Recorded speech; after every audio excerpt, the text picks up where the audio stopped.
Express last night. I don't even Did play you? one on TV. Oh, okay. Well, welcome, Mark. Welcome, everyone out there. This is the Trampled Underfoot podcast show, and we go live every Tuesday.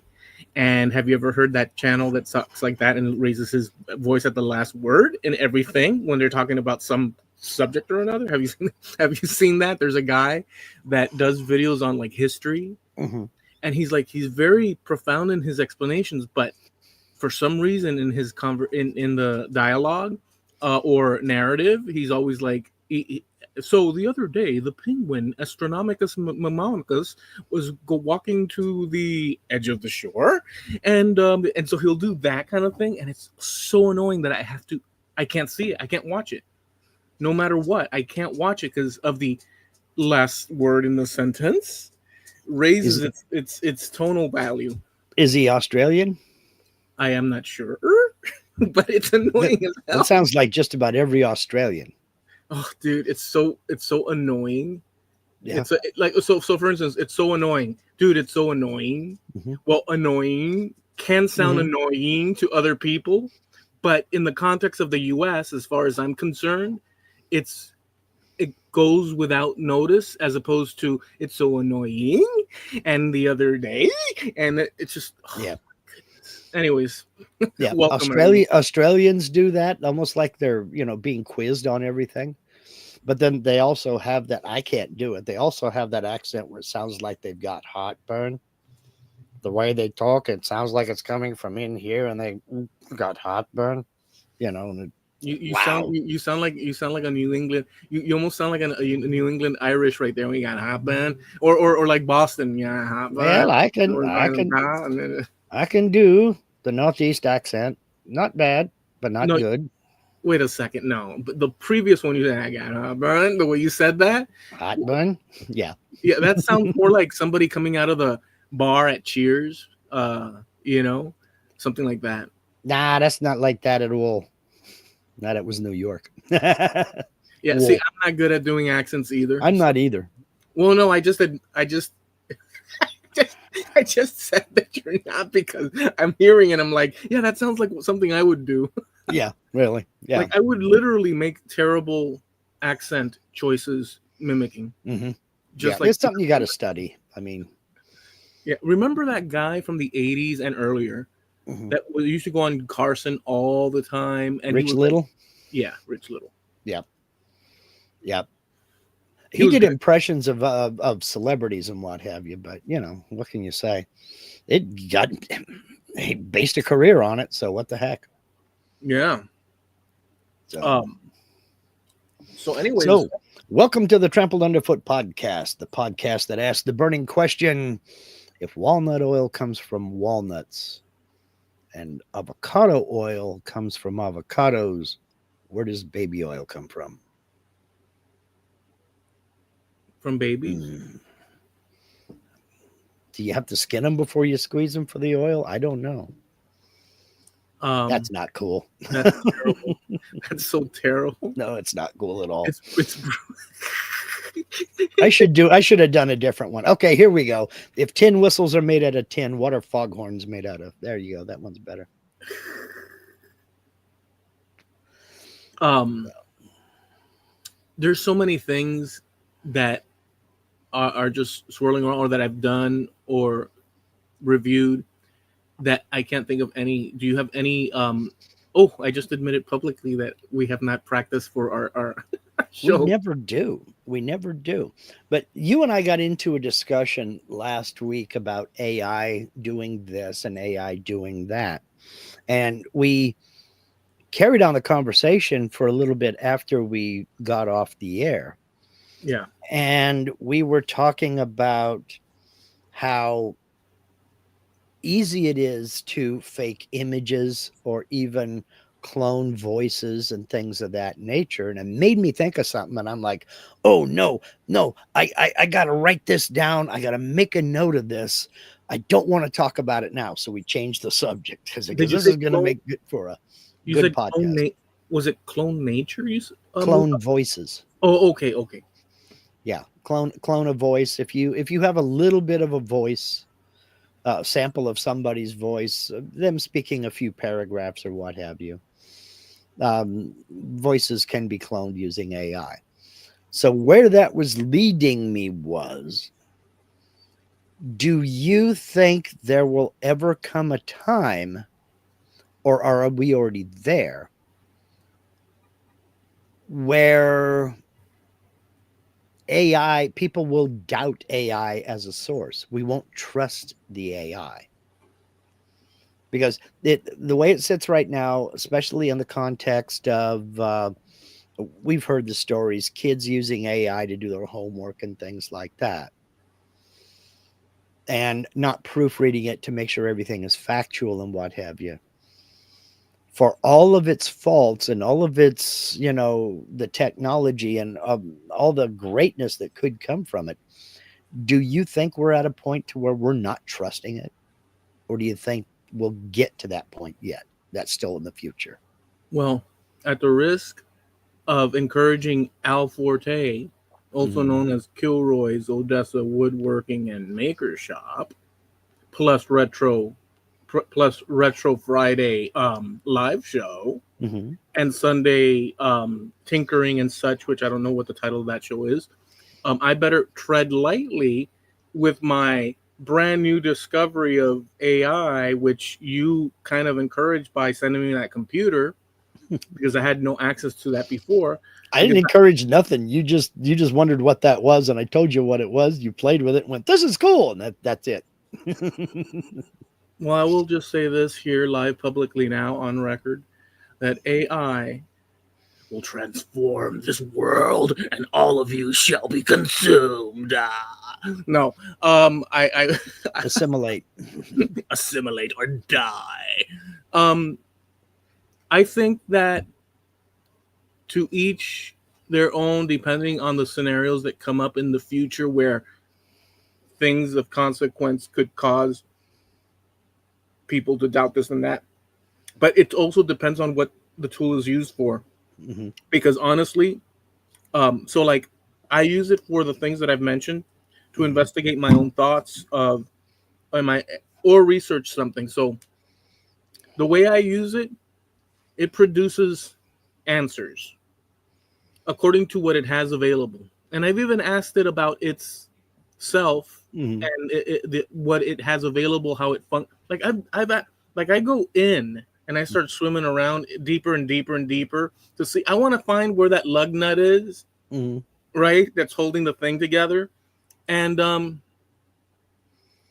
for the time being, what I think is that it's all dependent on on how it's applied, and the value of it depends on the person interacting with it, at least right now, Mhm. from my perspective. So if you were to install an AI in a car, um, it would be for that car, I would assume. But if it were a situation where it's hooked into some sort of like other, like if it was a worldwide mind brain Mhm. thing, I don't know how I'd feel about that, because I don't know how I feel like that about that. But if it's something like what we're talking about that we have access to, Mhm. I think it's fine. If you're a teacher and a Mhm. child produces a paper, like kind of that's a scenario Yeah. that would fit with. Um, actually, no, you mentioned that. Uh, in that scenario, a teacher, if the kid didn't do any refining of the information Mhm. and just like crapped it out the way the Yeah. it will Copy be paste. it'll be apparent Mhm. in general, unless the kid said, produce all the correct answers in this paragraph form or this essay, but write it as if a 12-year-old were writing it. Mhm. Or you could even say, write it as a 12-year-old that's typical of the New England area, Mhm. how they would write it on average. And then you get that. So, yeah, so you could probably get away with some of that. But that leads me back to the question: are we too trusting of AI as a source? because AI is harvesting information from the data sets that it has, built into it. Mhm. Can we trust it as a source? Or should it just be used as a springboard for further investigation? I don't Because think that you can. I don't know what it's like now, because I have to go back to when I was in school, think about it. We were required, if we wrote a paper on something, we were required to list a minimum of 3 sources. No, no, no. Hold on. Let me just offer what I see according to that. Hmm.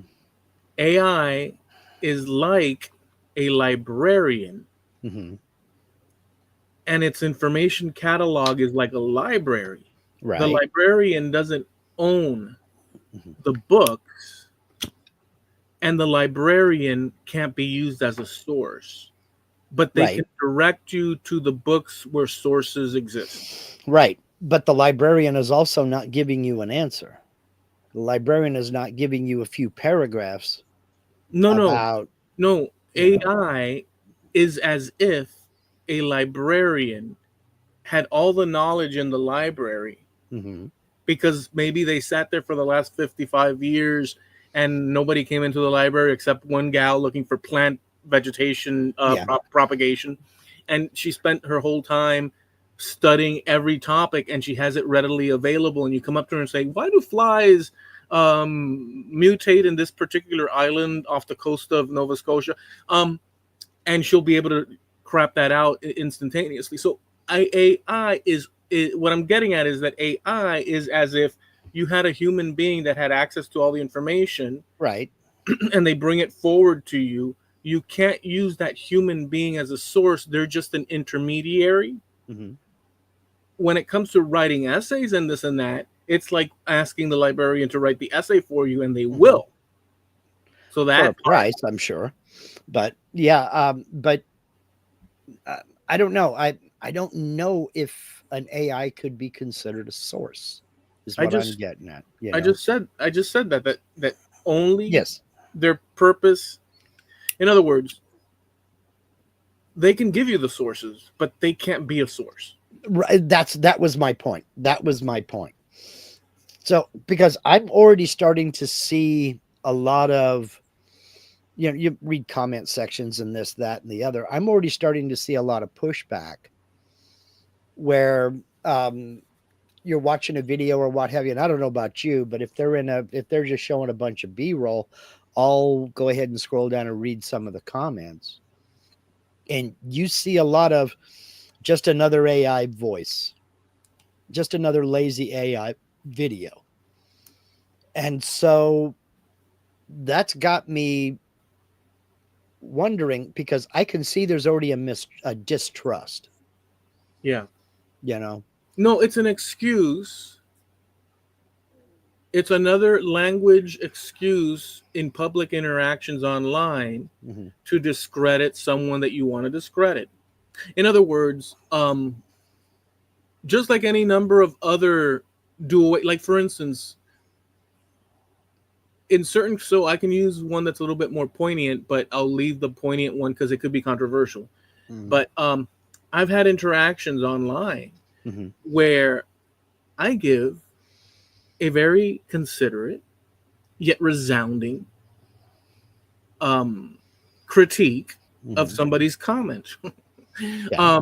without feelings like I'm so angry. No, I'm just saying what you wrote doesn't follow um, critically, reason wise. Yeah. And Here, here's why. Yeah. and here's why. Mhm. And they take that as a tremendous offense to their person, Mhm. like personally, like, oh my Yeah. goodness, and they will retaliate. Like he just um slapped you and kicked your dog or something. Yeah. right. And so, um no, my dog Speaking has, of dogs, I have to wait till he, because there's nothing I can do. He's got well, boogers. No, but let yeah. me answer the question, if I could. It came at the wrong time, but um okay, so damn it. See, now that's really, so I'm fighting it. I'm fighting it. I'm fighting it. So when you let me grab the. I'm trying to grab the. Aye, Captain. I'm trying. Ding, ding, ding, ding, ding, ding. You cannot change the laws of physics. Go ahead. So when you say something to someone online and you're Mhm. trying to um, just talk about the topic and they see Mhm. that, they will attack you Mhm. by saying, "Why did you wrote too long Mhm. and it's a bunch of nonsense?" And that's a way to dismiss a thorough debunking of the person's claim because it's too long. Well, whether something is too long or too short, that's their critique. The importance is what's being said. And in fact, that happened to me with a friend or an online friend Mhm. that I thought was a pretty great guy. And I don't think either way now, other than I don't think that they're very, what's the word, critical. Mhm. Like I'll say it this way: I think that they're full of crap Mhm. uh, uh, because I challenged. So I asked the person, "What do you mean by that?" It was on a public forum Mhm. online. Well, what are you trying to get at? What's the meaning behind what you're saying? It's an honest question. Sure, Mhm. maybe not everybody asks. Maybe other people just don't. But I was curious, so I asked. Why? Why should I? Why should I not ask? Mhm. Where's the rudeness or the? It's not like I said, "Hey, dummy," you know. Mhm. So I asked the person, "What's the background of why you're asking this thing?" Because they said something to the effect of to um to repeat the same action is the definition of insanity. It's one of Yeah. those like Yeah. it's Doing the same thing. Let's see. The definition of insanity is doing the same thing over and over again, expecting a different outcome. yeah. Well, so I've you know how many times so it's like it's almost as repetitive as "Come on, baby, light my fire" for like Yeah. 13 minutes of the song. People use that without even addressing the content of that. They just use it as a one-off, as hey, look how bingo bango, Mhm. my cleverness. But okay, so but can you tell me what's behind it? And that's all I ask is, well, what do you mean by that in this context? And he says it means whatever you want it to mean.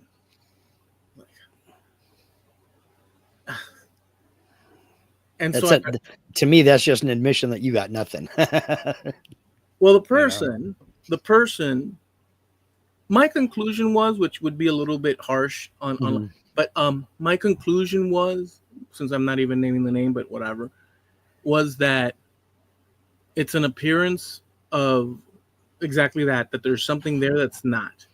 Yeah. It's just a public peacock tail Yeah. wagging sort of Yeah. show of like, hey, look, without any substance behind it, Yeah. nor the interest. And so, but I wasn't satisfied with that, and I was honestly, I said, well, maybe this is the level that we're dealing with spatial, Mhm. whatever it means to Keyboard everybody. warrior. Yeah. And no, the person's a nice person. I'm just saying that Well, I'm not doubting that. I'm it just showed true colors in this yeah. scenario, which really took me aback because it made me reflect on my own assumptions about other people. When Well, somebody writes something, I think mhm. that they're actually being sincere, Yeah. which is a Well, problem. no, there's your first problem. Yeah. It's social media. The When only I thing they're write, the, I'm the only thing they're sincere about is the sandwich that they had that they just taken a picture of, you know. when I write though, Mark, or when I propose something, I may be wrong, but I'm actually being. Well, I'm not trying to. You know what I'm saying? Like, I understand that, but you're not most people. Most people are there for the quick dopamine hit and they're gone. You know, and okay, how dare you question me? well, that's one of the tough lessons that Yeah. it's a thing. So, but then I asked him, well, look, what it says to me, I'll tell you what it says to me. What it says to me is that without knowing, um, so it doesn't. What I said to him was, it doesn't matter what I think you're trying to say. What's more important is what you're actually trying to say, because what I think you're trying to say is my interpretation, which alongside any other person that reads your comment could vary endlessly. I'm interested in what you're actually trying to say. Lay it on the table. Well, anyways, another person. I'll be frank. So it was a political post, Mm-hmm. but I wanted to get to the meat of it. But by me questioning the post, Mm-hmm. right, it signaled to these people in their little brains. Mm-hmm. I hate to say it because it's the fastest place from A to B. If they ask questions, then they're this. Mm-hmm. And that concept of leaping to conclusions is available to everybody. But the point is that then another guy came in and started to hit me with assumptions about who I am, what my political beliefs are, what my this, what that. Mm-hmm. And I answered brutally without falling outside of like bad words or this or that. Yeah. And the other guy that I thought was a friend, and I kept it within the thing, but I was brutal with him. I said, "Hey, look, X, Y, and Z, buddy." Um, he called me names and did this, that, and the other in his. Yeah. I Well, was like, "Whoa, yeah. okay." They run out of substance inside of one sentence and immediately get personal. That's the sign of a true keyboard warrior. You know. It's unfortunate because the lesson I learned is that what one thinks, like this idea of open mindedness. No, I have my bias like everybody else, Sure. and more. But this idea of no, it's let's look at the topic. It's not about whether you, me, or the um. It might not be very. More often than not, people don't give a crap. Is what I'm saying. No, exactly. And I think that's exactly it in a nutshell. They're there for that quick dopamine hit. I can post whatever I want to post and then boom, move on. You know, very few people expect to be questioned. And if you question them, you're put into this room over here. That's why I don't engage. I don't engage. I don't care about 99% of that. I don't spend a whole heck of a lot of time on Facebook anyway, for example. I spend I haven't logged into my Instagram in oh my god, it's been several months now. And it's been a couple years since I've logged into my Twitter. I just have the account so nobody else will use my name and my logo, you know. Um I just don't engage with that kind of stuff. Life is too short, man. Life is too short to be yelling at the TV or yelling at your computer or this guy's a real moron. You know, life's too short. I ain't got no time for that no more. Yeah, yeah. Uh, But and when they give you that, well, you wrote too much, it's too long. That right there indicates to me that you didn't bother to read it. So you have no idea what I said. well, they either didn't bother to read it or read it, didn't like the outcome, or didn't want to address the obstacles placed in front of them. So they opted for another way around. Like I recently ran into a problem with a guy. But by the way, unlike what you explained, I find these interactions useful not only because I'm learning about other people, but I'm learning about myself and how one navigates these things because it's something to do with ideas. Everybody has their thing. Um, I like to understand the nature of certain things. For whatever it's worth, I just do for some reason. I just want to know what's behind this. Is this how this is? Like there's these blurry illusions, but that people portray or that exist, and then you're acting upon these things as if they're real, but they're not. There's actually a hidden truth behind it, but people cover that up. So let's see how we can operate in the best light possible. I'm not perfect, obviously, but there's all those thoughts going on over different topics. Anyways, this guy over the topic of flat Earth. Right? Oh boy, here we go. Well, oh no, I didn't mean you. I meant him. No, I know, but I'm saying I like the topic because it's I don't like the topic all the time, but I like the topic every now and then because of the same issue of here's information. You can have disagreement with the information, but But if something's placed in front of you that contradicts your belief, you have to overcome it by explaining it away, not by laughing it away. Mhm. And that goes for all sides involved.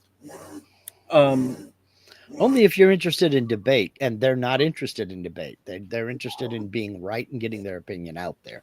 Well, it's the same thing. It's the same problem where there's somebody that doesn't want to, But in any event, there was a post. It's hard to think, but I offered there was a post on Facebook where it shows, here's proof, something to that effect, of the flat Earth, and it shows diverging shadows Mhm. from this group of people that went up to or down to Antarctica, and it Yeah. shows shadows diverging, and say, well, a sun that's localized will cause that, because if the sun was far away, all the lines or all the shadows would be parallel, not diverging to one end to the other, exploding in different directions. And I linked a video, and in it, a guy somewhere in America said, "Hey, look, let's end this argument like right now, like yesterday, and easy." And clearer you could not get. So he had a drone sitting on the ground. He said, "You see those telephone poles in this parking lot of this supermarket installation here somewhere in Middle America? Notice that the telephone poles, the sun's in front, behind them, and notice that the telephone poles are shadows are branching out away from each other, and we're standing here in the ground. So that has to mean that the sun is quite localized, right? Well, hold on to your seats." And then he takes the drone and goes, and he flies it up, and it goes up, and the further it goes up, and he's pointing it down as he's going up, those lines that were busting out left and right away from each other Mhm. started to converge and appear in parallel with each other all across the parking lot.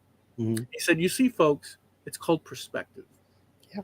End of the video. So I linked that to that other post, and Mhm. people liked it and this and that. But this one guy came back and said, and this is what he says. He says, "Yeah, well, now prove that there's footprints or something." And I was like, this came out of the blue. And I said, "Dude, you, the, I just, you're not going to address, because like he wants the Earth to be flat. You're Yeah. not going to address the video. Of You're course going to not, leap because he over didn't watch it. You're going to leap over that Mhm. and add another obstacle that you want. Are you about knowing the facts, or are you about bull crapping?" And the answer is bull crapping. So Yeah. whatever. So there's Yeah. all that kind of stuff. Yeah. Don't confuse me with the facts. My mind is made up. Yeah. That's a schoolyard when you're 10 argument. But now, mind you, just this last thing. All the things that these people do are available to me, Mhm. and I have done in the past, because under the guise of, or under the category of human beings, we have illusions or preferences or Mhm. habits that we're in, that even if shown, hey, well, wait a second, this is more to the truth. Even if shown, we are defending and guarding our Mhm. landscapes that Yep. we've built to support our understanding of reality. Sure. So the process of getting lost in the weeds with an illusion of what the truth is as natural as human beings walking around, Mhm. whatever, or, Yeah. it's normal. Exactly. Exactly. Yeah. You know, what can you say? I mean, Yeah, that's I'm. why I don't engage, because that kind of discussion is not, it's not interesting to me. If you want to sit down and discuss a topic, we can do that. But I put as much credence in any of the social media outlets, and I got corrected here. Greg Snow Crusher says, breaking news, it's not called Twitter anymore. I don't play the name game either, Greg. I still call it Twitter. I don't call it Nissan. It's still Datsun to me. Okay. I don't play the name game. Some people think that if you change the name of this, you somehow change what it is. I don't believe that. Well, anyway, that shows how often I go log in over there. But I give as much credence to discussions on the internet as I give to writing on the bathroom wall. And that's the way I look at it. I look at Facebook as if people are just throwing stuff up at the bathroom wall. And I put as much stock in it as well, except for like a few people. But I don't know. I'm just not interested in an online rock fight. And that's what most of this stuff turns into. It basically just devolves into nothing but name calling. Because again, like the other guy, people run out of substance and just start getting personal. And that tells me in that moment, you've lost the fight. When you run out of substance and start getting personal, you got nothing. You've lost the fight. It's over. And we didn't accomplish a thing. Well, So, but to me, there is an accomplishment. It may not always be an accomplishment. The fact that you have pushback or walls, whether the walls or pushback are true and accurate or not, it's an opportunity for me. I know that everybody's different. Like you're explaining how you think about it, but for me, just to add my variation, you can either learn about the actual topic or about how humans interact with each other and the barriers that they produce. And when you see somebody produce a barrier and use excuses that are less than, let's say, dignified, or which everybody's available to have, but when you view them expressing this, you are learning what you're capable of. You may not use it, but you're learning something about human interaction, human conditions, conditioning, and all these things. So there's still an opportunity to sort of learn something which can be helpful in some way down the line. So that's how I look at it. But on the other hand, when something is so outrageously, like, just you can't deal, which is a personal choice, yeah, um, you just avoid it. yeah. And But if, that's what I do. but if something strikes my fancy over a topic, I'll engage with the understanding that things can go south immediately. Yeah. And they usually do. Mhm. More often than not, things go south like immediately. Yeah. Because nobody's interested in meaningful discussion. Social media is basically a game of dig me. On This is, average. yeah, on average, on a good day. Um, let's see here. Who was it? Somebody posted. I said something about Instagram. Jim Dockrell says Instagram is mostly creators advertising now, which is why I'm not on it. I saw that too. You know, people that I followed that were actually most of the people that I follow on any social media are makers of one form or another. They build furniture or they have an art that they have developed that, or they have fallen into that they just love to do. And a lot of these things are just cool to me. It's something that I won't do because I either don't have the tools, the skills, or the time to try to develop the skills. But I live vicariously through other people's creations on some things. Yeah. But I've noticed that over the last, it's really stepped up over the last 3 years. Everybody's got something to advertise. Everybody's got something that they've been sponsored by. And I'm not opposed to that. That's fine. But it gets kind of disheartening and maybe a little tedious when your feed, that's all it's showing you anymore. Is I got this new tool from this company and I used it to do this, that, and the other. Well, okay, thanks. I'm not really interested in that. I'm interested in what you're making with it. You know, get on with, I see you're making a roll top desk. Get on with the desk. Don't just show me how you use this one particular bit to put that profile on the top. Let's get into how you made the thing. And then, but there's no substance there. It's all advertising. And I don't even bother anymore for the most part. Yeah. Yeah. So, It's gotten it's gotten obvious even more and more. I mean, it's been around for a while, but mhm. it Now, just, it is what it is, dude. People, are making a business out of it, and yeah. And I'm all for capitalism. You do you. I mean, I'm not opposed to taking sponsorship deals. I'm not opposed to getting into things like that at all. But how about we don't do it every single post? I mean, let's get back into the reason I follow you in the first place, and that's because you're doing some really cool projects. You know, that's what I'm interested in. Now, I'm sure you've been hit up for sponsorship deals, right? Hmm. Okay. Yeah. In your emails. Yeah. And I most of mine I have go directly into spam folders. There's one or two I have looked at, but I haven't accepted really any.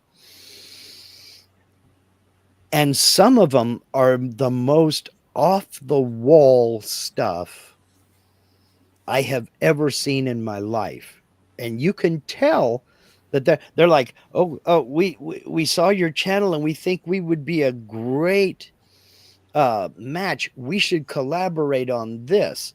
If you'll do an 8-minute review video, we will send you this to review.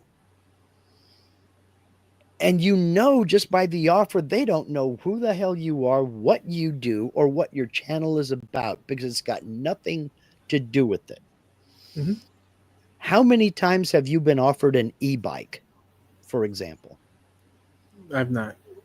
No. I get them about once a month. I get another one. We would like to send you an e-bike and have you do an 8-minute review video. Go through my channel and show me anything that says that we'd be a good match. You know? Well, no, because I think that what might be happening, so somebody would take advantage of that. Like if you had a channel, they just want to propagate their stuff Mm-hmm. anywhere they can. But like if you had a channel that was like a news channel on YouTube or some sort of whatever that brings in people, you Mm-hmm. could break up all those segments and make some income from that. I mean, people do that all the time. Let me turn on the air, but it doesn't match other types of channels, and so yeah. Yeah, exactly. I watch a guy over in Estonia, of all places, and he's working on his house and some acreage that he's on. And he does a lot of earth moving and he's rebuilding his driveway. It's a big gravel affair, and he's doing all this, that, and the other. He built a new sawmill shed, and so I'm watching, and that's all cool. Well, all of a sudden, he has a 10-minute video. Most of his videos are over an hour long. All of a sudden, he has a 10-minute video on a review of an e-bike, and it's like, oh, you took that sponsorship, huh? They offered that to me too. No, thanks. Yeah. Um, can you think of any of the weird ones that you've gotten? Lately, I can't recall. I know I've gotten them for lighting, Mm-hmm. things. In the past, I did do some, like for different types of oils for wood, and Mm-hmm. See, but now, I but can't that remember. makes sense because you're a woodworker and you were doing that kind of thing. That I would entertain. But I got a request to collaborate for a makeup bag, a complete makeup kit. And it's like, you don't watch my channel. You have no idea But what. now that you're saying it though, I have Mhm. often thought that Mark could use a little rouge in the higher cheekbones to elevate the side profiles when he turns and he's working on something. I have sat and pondered that deeply and thought, yeah, a little bit of that or some. Dude, I haven't shaved in 3 days. All right.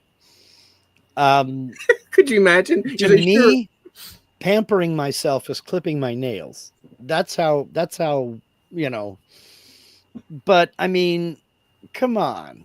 It would be Um, great if one day you Greg's come out. got it because he's 100% right here. It's the Nigerian prince again. They're harvesting email addresses and, oh, you got a YouTube channel? We're going to send you this. No, that's not the Nigerian prince. Yeah, they're shotgunning it out to everybody, knowing that one or two people are gonna bite. Oh, So, that so aspect if of. you've got a YouTube channel, you're probably going to get these emails. Yeah, but the Nigerian prince, that aspect about it, yeah. But the key, see, the key of the Nigerian prince in my thing is not the fact that they shotgunned out, because in this case, I mean, it is part of it, but in this case, you're getting something in return. So I don't Mhm. see it exactly the same. The Nigerian prince thing is like they're hoping that you're dumb. I don't know that these people are hoping that you're dumb. Um, they're hoping that you'll grab their product, which they'll give you, or some money in return. Yeah, So they are shotgunning, but they're shotgunning with some gift in return that's actually right. valid. So I see it slightly different in terms of that. I don't see it Well, as a complete scam. no, I don't see it as a scam either, but it's that Nigerian prince context of shotgun everything because somebody's going to bite, and you'll get a collaboration video. So rather than it's a lot easier to do that than it is to sit down and actually research the channel that you're reaching out to. Jamie's got one here. Says, I got one for shave my whatever. I'm not even going to go there.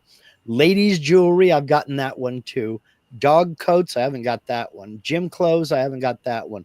Food boxes, I haven't got that one.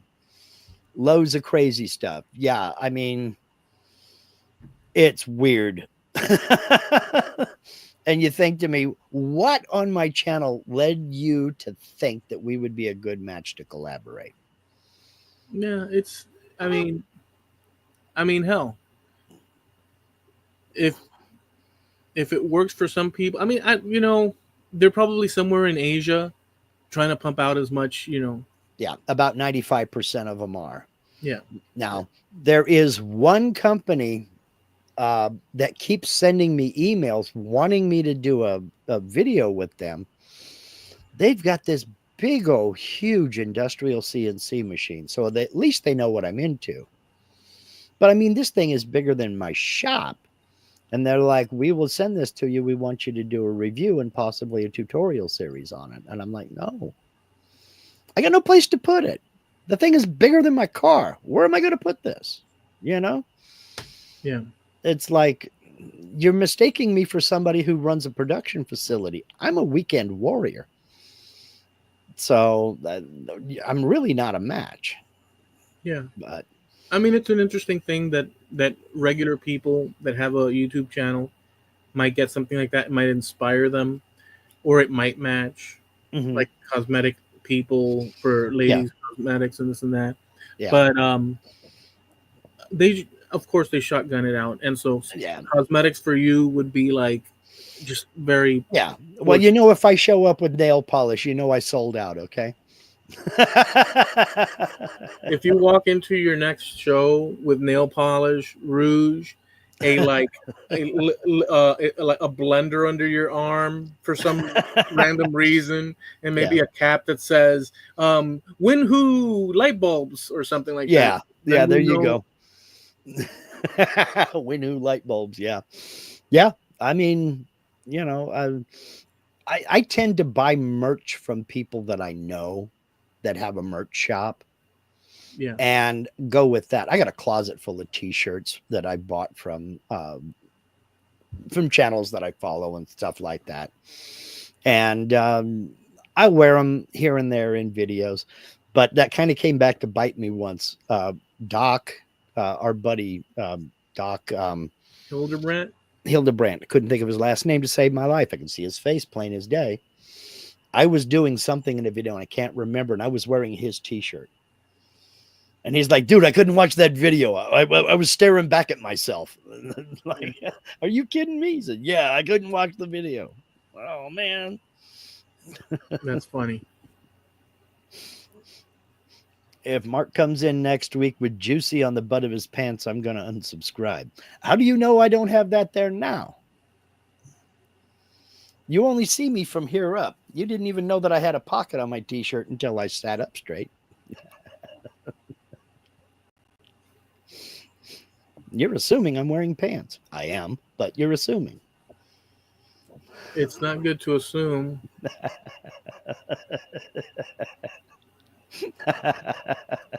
Linda says he has it tattooed on his butt. No.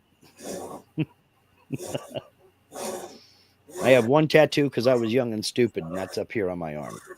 So What is it, Harley Davidson? Harley Davidson, yeah. I used to do a bunch of stupid stuff, but then I got married and had to get respectable. Well, at least it's not like the name of like a teenage girlfriend or something like that. Yeah, really. I'll be with you forever.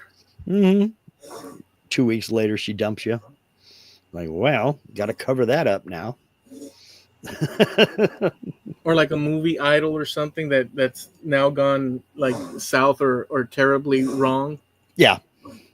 Or the people that they got full of confidence and got their favorite team tattooed on their arm that was in the Super Bowl and lost, Yeah.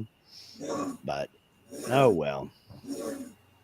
I mean, What can you say? there's one that I saw, and I don't know if it was De Groot that did it, but it was like sharks, Mm-hmm. and the sharks were on like somewhere on the arm, Mm-hmm. but she did like when you look at sharks or something in the ocean, it has it has a shadow that makes it look like it's floating. Yeah. She did that on the arm, and they literally look like they're floating on the person's arm. Yeah. Some of them are done really, really well. Yeah. But yeah. Now, and here's the poster child for crazy tattoos. Jamie has a lot of goofy tattoos. And let's see, one designed by Harju, one designed by Wartooth Designs, one Andy Berkey, but I forget who in the community designed it. Yeah, I don't remember who designed that one either, but he does have that Andy Berkey logo tattooed on him. So that's weird, but hey, but it looks good. I mean, it does look good. Whoever did it right for you, though, Jamie. I think there's a video somewhere on Facebook where Jamie Page, well, actually, where Mark Saunders, Jamie Page, and I headed towards the Everglades, and we stopped at the boat place. But before we go in, so you guys better like lather up because it's really hot and there's no cover. So you might want to consider. And he says, "Yeah, my tattoo." And so he's there lathering his tattoo with cream or whatever. Mm-hmm. And I'm filming it, and he's massaging it, and it looked like an erotic video clip or something because he's really going to town on it. Did you put the Bow Chicka Bow Wow music over it? No, I should have. Oh man! So the ones that get me are when there's misspellings, and the funniest one that I've ever seen like that with a misspelling was right up here. So you couldn't miss it. And it was supposed to say no regrets, but it says no regrets. They spelled it wrong. Got the and G and the R mixed. Oh my God, it's hilarious. It's like, really? Absolutely none? Not even that. Not even hard. That? Really? So yeah, Jamie's seen it. No regrets. And that's how they spelled it. If they wait long enough and the English language transforms in a few hundred years, it's possible maybe that letter change could happen in some sort of cultural revolution, and then by that time they won't be around anyway, so it doesn't matter. Really. Man, to me that's funny. It just is that you were so confident and it just didn't work out, man. Oh well. Let's see here. And when you're old, you can look at them and reminisce about how you didn't give an F about what anyone thought. Well, that's true. You can, but that can come back to haunt you. I mean, I'm just thinking about you remember, Jim, when the tramp stamp was all the style back in like 2000 to about 2015, somewhere like that. Yeah. That tells me that in about 30 years' time, there's going to be some unpleasant sights on the beach. You know, Terrible. yeah. There's going to be some unpleasant sights on the beach because our bodies don't stay that way. I'm here to tell you. Just terrible. Jim says, now all those starfish look like an octopus. Yeah, a melted octopus. I mean, those tattoos, I mean, just the thought of it in the areas that they place them like that, it's like, it's like, like it's almost like telling you instead of whatever it's showing, it's like saying, you, you're one of many. Yeah. It just, I don't know. It's just terrible. It's terrible, dude. What the tramp stamp reminded me of was the 1960s, 1970s. I come at this from as a custom car fan. You would always have a little bit of pinstriping around the trunk lock. Yeah. That's what that reminded me of. Like a little Von Dutch style pinstripe job on the trunk lid right around the trunk lock. And it's like, oh, okay. Pinstriping yourself, huh? Okay. It's just so terrible, dude. Honestly.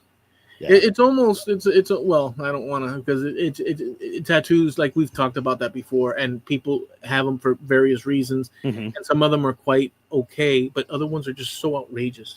It's a personal choice, and if you want to do that to yourself, I say more power to you. Go for it. I mean, I have a tattoo. I really can't, preach against it or anything like that. I mean, it's up to you. Go for it if you really, really want it. Just make sure you really, really want it. Yeah, but it's there forever. Yeah. Yeah, exactly. And it's like your attitudes change. Yeah. Like you might think, well, what the hell did I do that for? Oh yeah, I was exactly.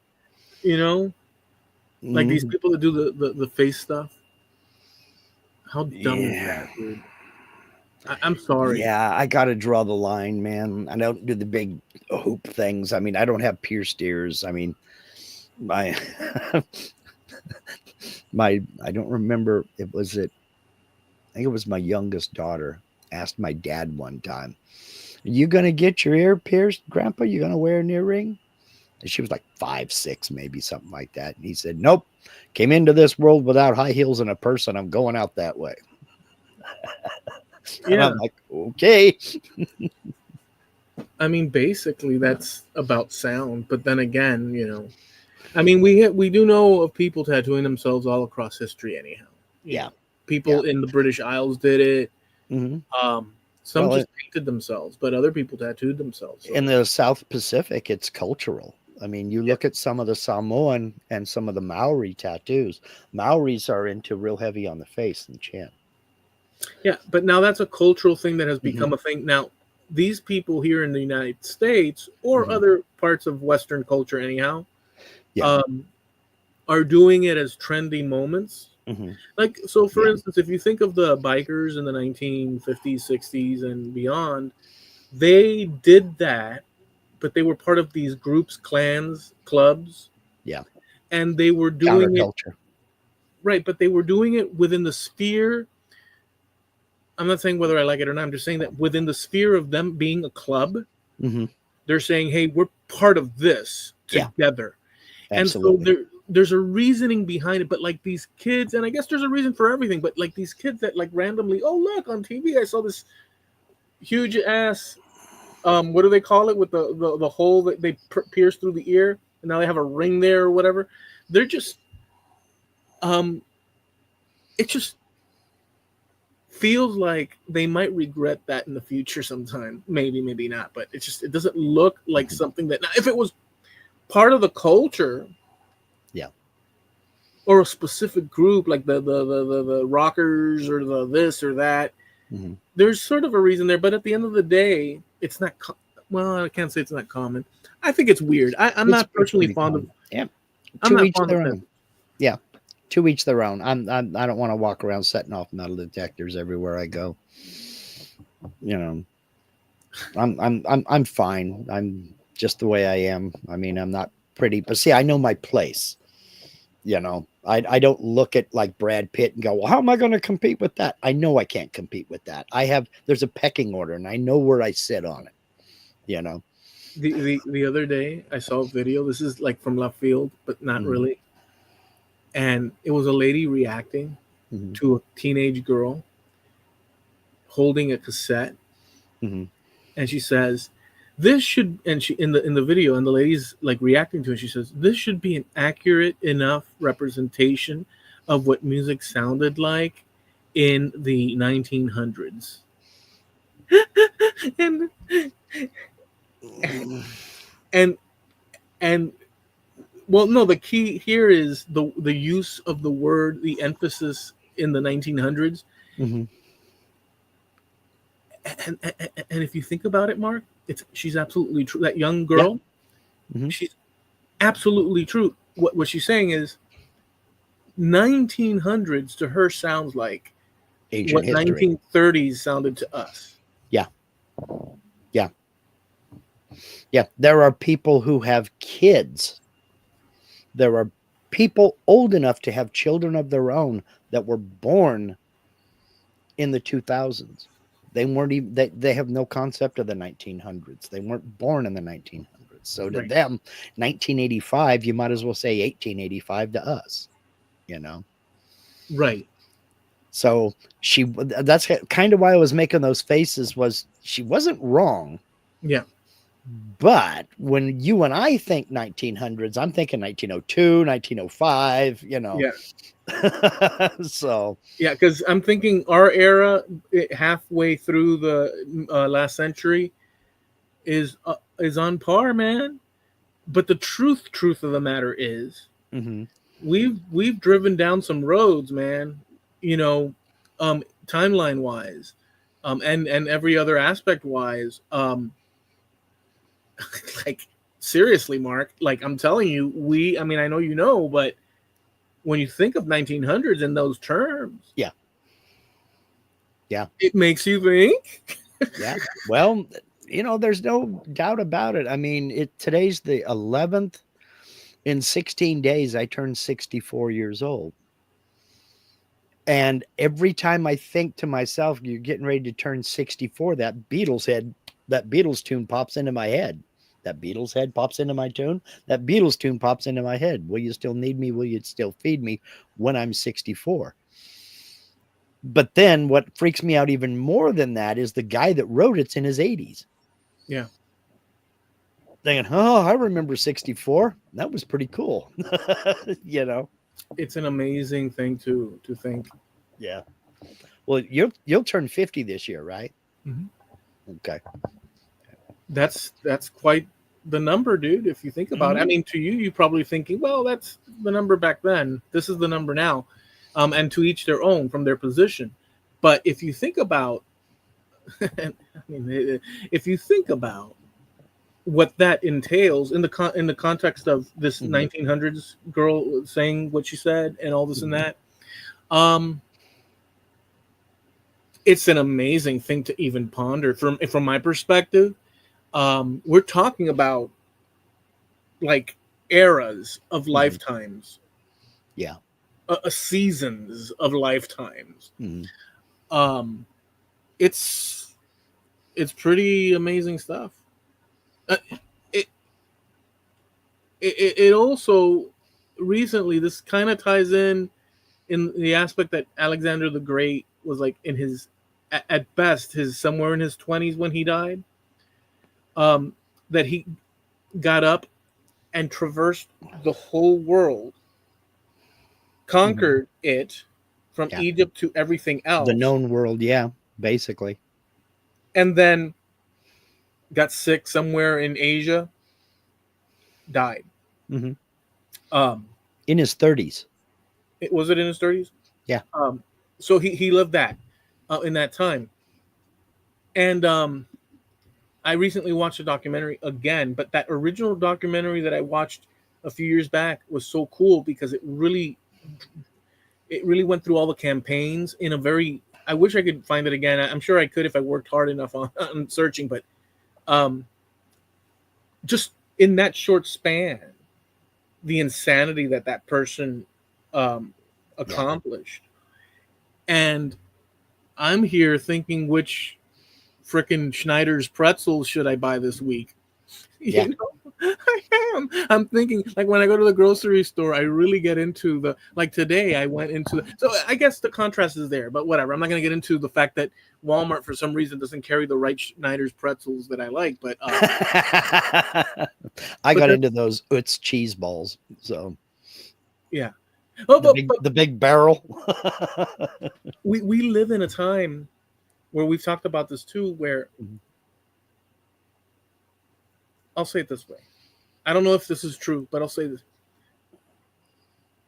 If Alexander the Great were born in Sweetwater, Florida, and I'm not comparing myself, in a way, I'm comparing our era with his era, but I'm using Yeah. something familiar to me because there's no, by any stretch of the imagination, but in case somebody's confused about that. But so if he were to have been born in Sweetwater, Florida in the 1970s, I would, don't know this for sure, but I would guess that the distractions and available food, the available rock and roll music, the mall just 2 miles down the road, comic book stores, the television, radio advents that we had present with us, movie theaters just across the way, supermarkets, Right. just all the stuff. I think that Alexander the Great would have like eased into his stuff because we live in a world that's been conquered. Yeah. We live Yeah. in a world that's been conquered. Well, we also see conquest as not necessarily a good thing. Back then, it was seen as a way to A, prove yourself, B, spread your culture, and C, dominate. And we And we don't see that as a good thing now. but in his world, there was there was issues that we don't face, Sure. just by sheer distance and time, Mm-hmm. and what was available, the population of the world and such, and all these different variables. We're almost an audience in a sense. We're participants, but we're also an audience in a movie theater. We have time to do that. We have time to do that. To be, observers and be entertained. Hold on, my dog just got wrapped in the proverbial cable. There you go. Tangled up in the cables? Tangled up in blue. Uh-huh. All right. Tangled up in blue. So yeah. Often wonder, did Bob Dylan talk like that at the dinner table? Pass me the peas. Anyway, I'm sorry. I digress. He's quite the character. I need some more gravy for my biscuit. In any case. Yeah, but see, it was a different world back then. They built the world. They conquered the world. They spread culture. They spread technology, the limited technology of the times. But, somebody had to figure out how to put how to attach something with wheels on it to the horse and then tame the horse to pull that thing so that we could move big stuff rather than getting 40 people to try to pick it up and walk in unison, But the world wasn't conquered by Alexander the Average or Ivan the Bland or, Attila the Ho-Hum, any of those guys. The world was conquered and created by people who had a vision, be it good or bad, and then did something about it, And we see that now as not a good thing, and I think rightly so, because there is no need for conquest anymore. There really isn't a need. So we can get anything we want by simple negotiation, basically, Yeah. So, and a little bit of frickin' elbow grease to pry, out what we want. There's that too. Well, that's true. There is work involved. There might be negotiation. There might be, I mean, there might be bitter, intense negotiation, but you can usually come to an agreement on something, you know. But I I feel don't like know, that can man. apply. I feel that that can apply to many current day events. Oh, yeah. It You could know, apply to a lot of current day events.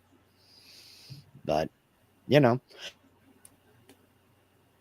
if you had switching gears, if you had 5 movies, mhm, top movies that you would all time recommend. It doesn't have to be always top five, but for today, for now, top 5 movies that you find significant enough mhm.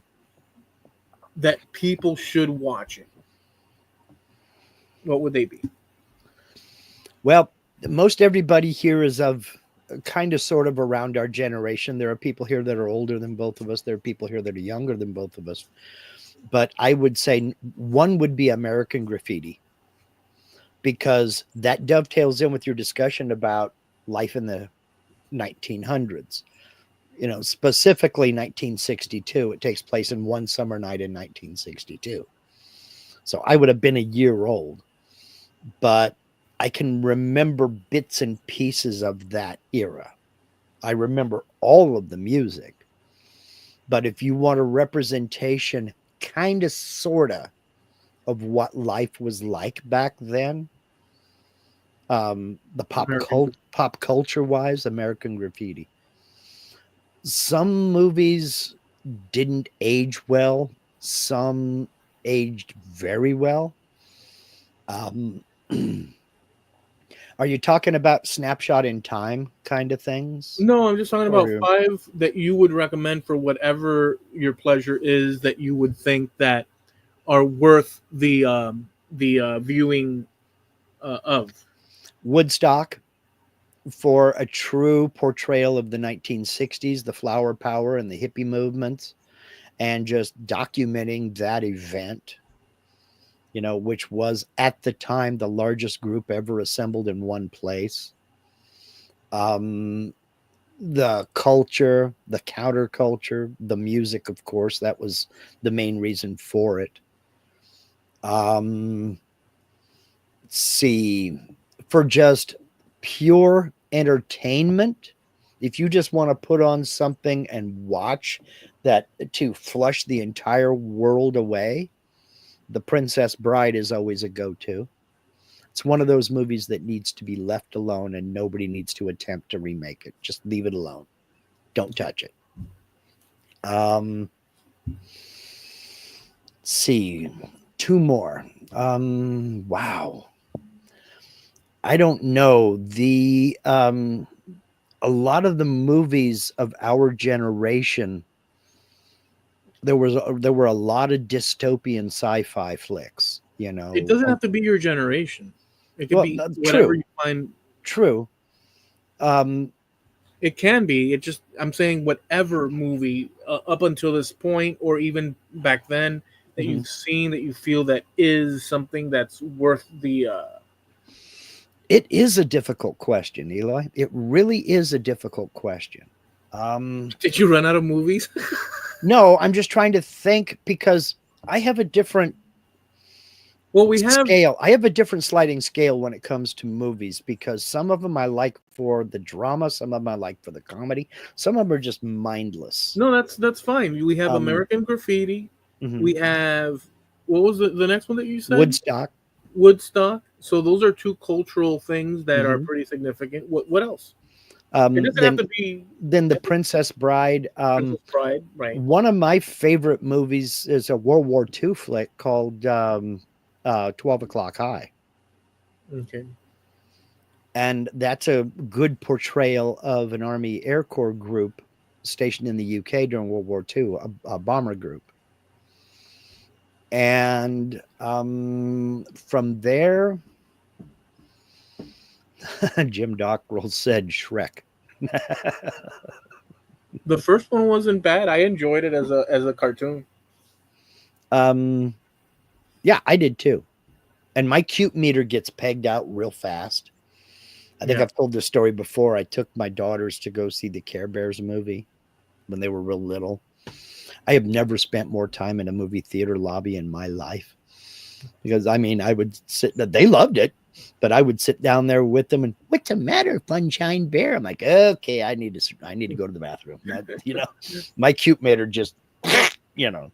But I did get a phone number for one of the cute girls working behind the counter. You could have used. I was already divorced, so you could have used like for some random commando guy jumping in and like shooting up all the Care Bears and just blood dripping, and then okay, this is good.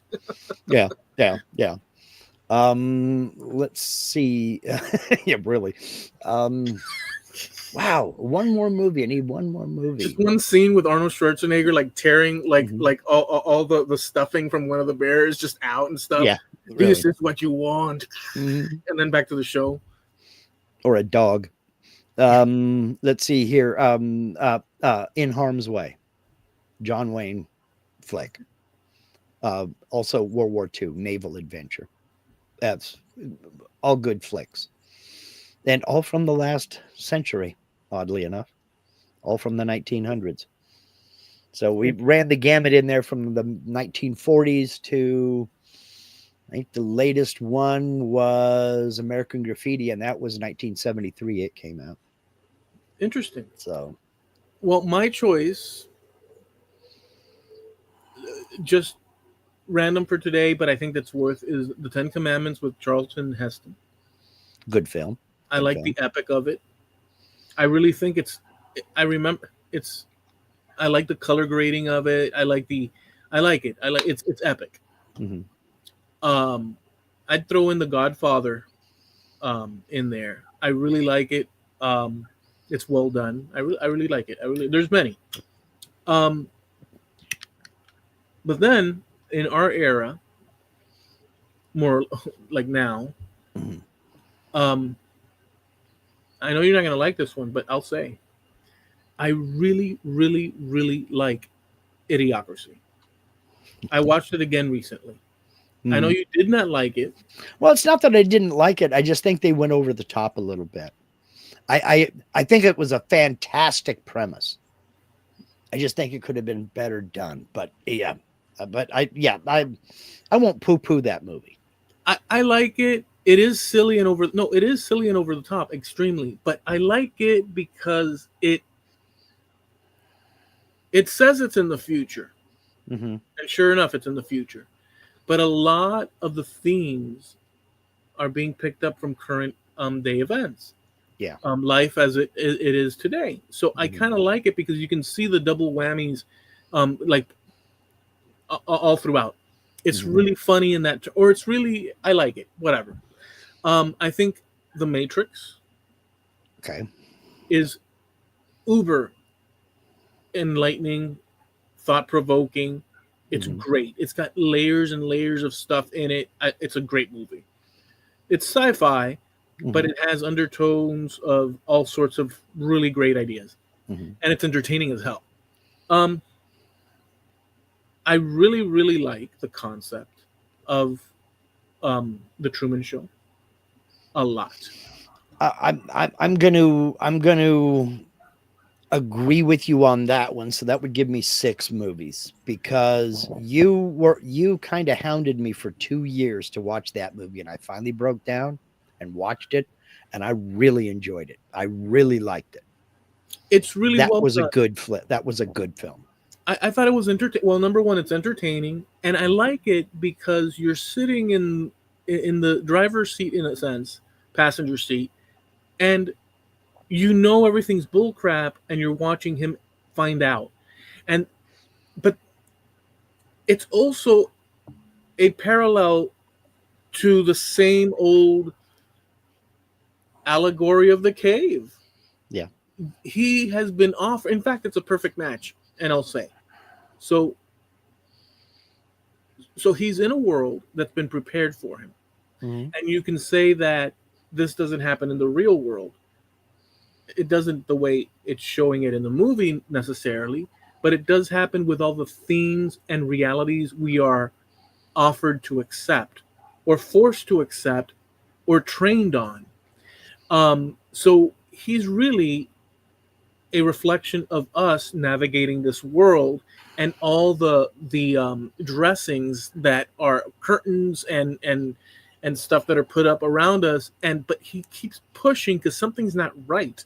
Yeah. And that whole concept is the same as the allegory of the cave, where somebody's strapped in inside a cave looking at these dancing shadows on the wall, and to these people those shadows are the reality. They all they know is shadows dancing, and this is life, and I'm comfortable with it. We can agree, right? You see that shadow? Yeah, I see it. Okay, there it is.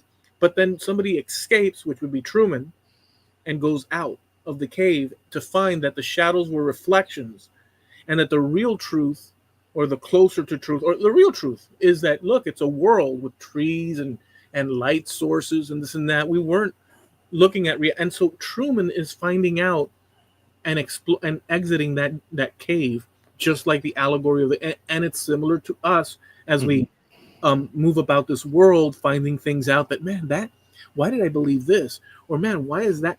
And so that's why I find Truman Show, plus it's entertaining the way they Yeah. do it with the roof is all closed Yeah. in, Yeah. you know, Mhm. and all that. So it's really nice. I like that one.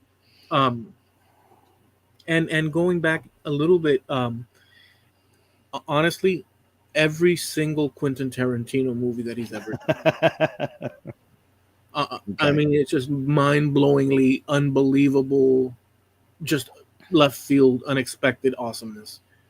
Those would be the ones that I would pick. But there's all sorts of great movies. Oh, sure. Let me grab some from out of the chat here. Jamie says Pink Floyd, The Wall movie.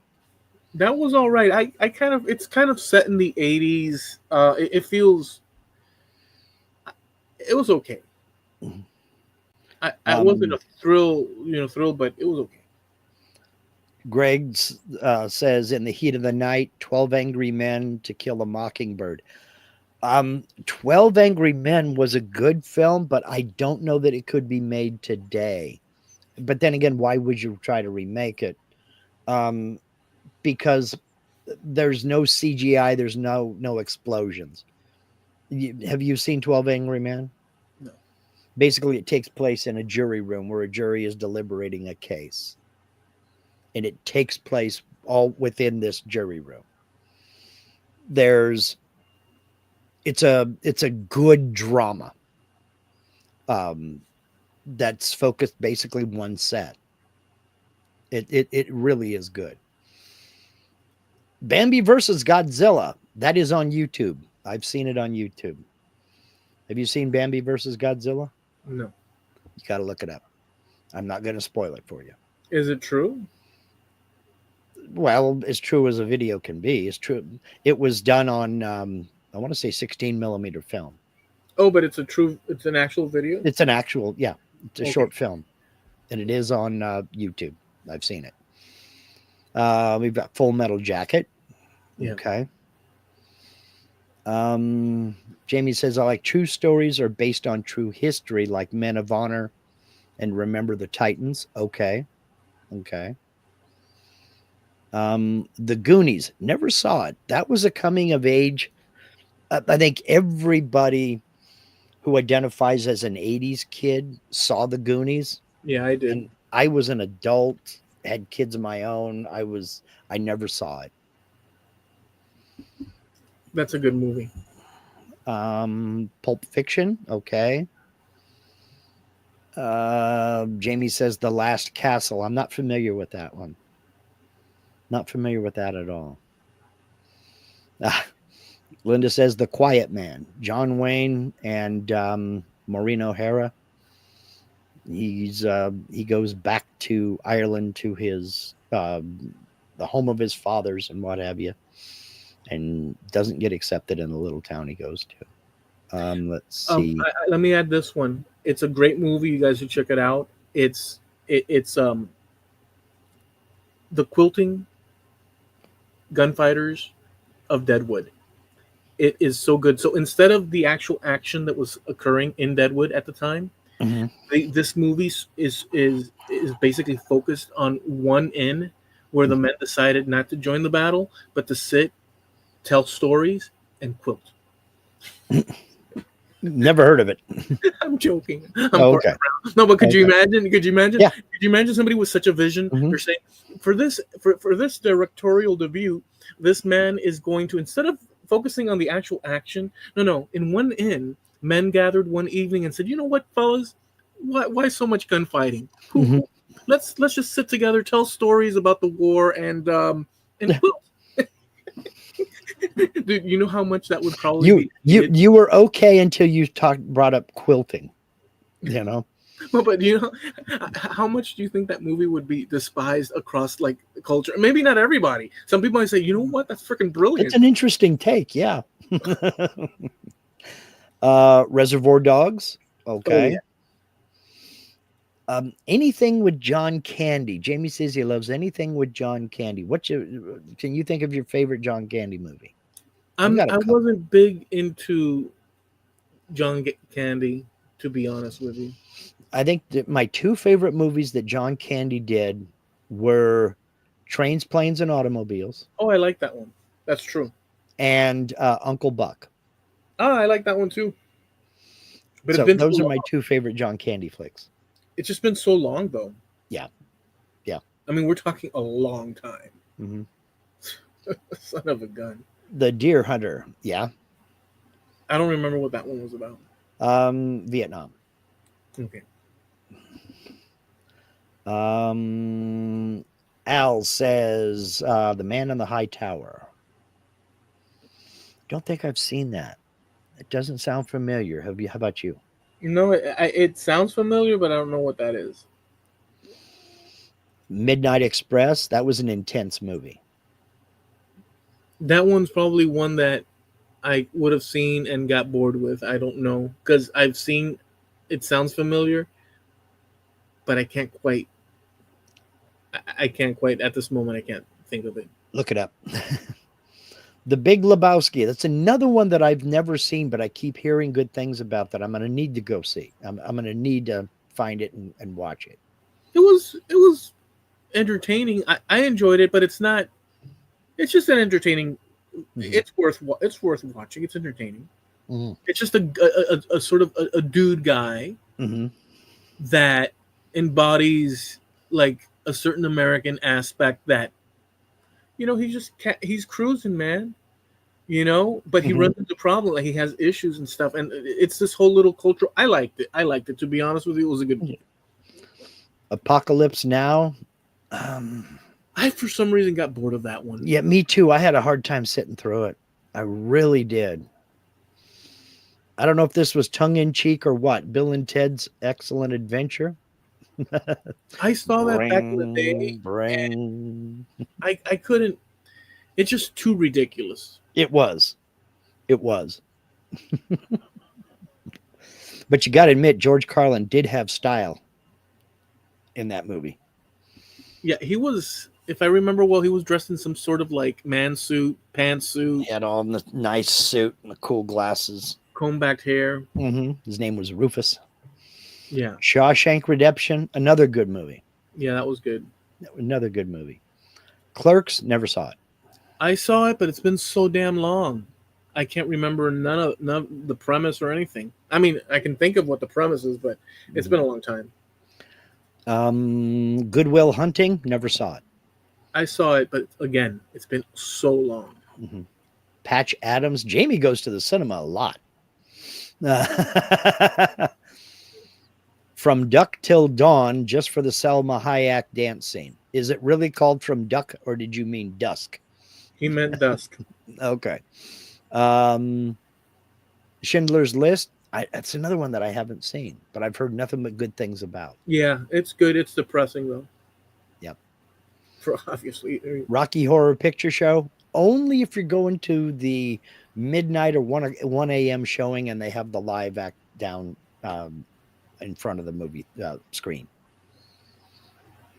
I didn't like that one much. Tombstone.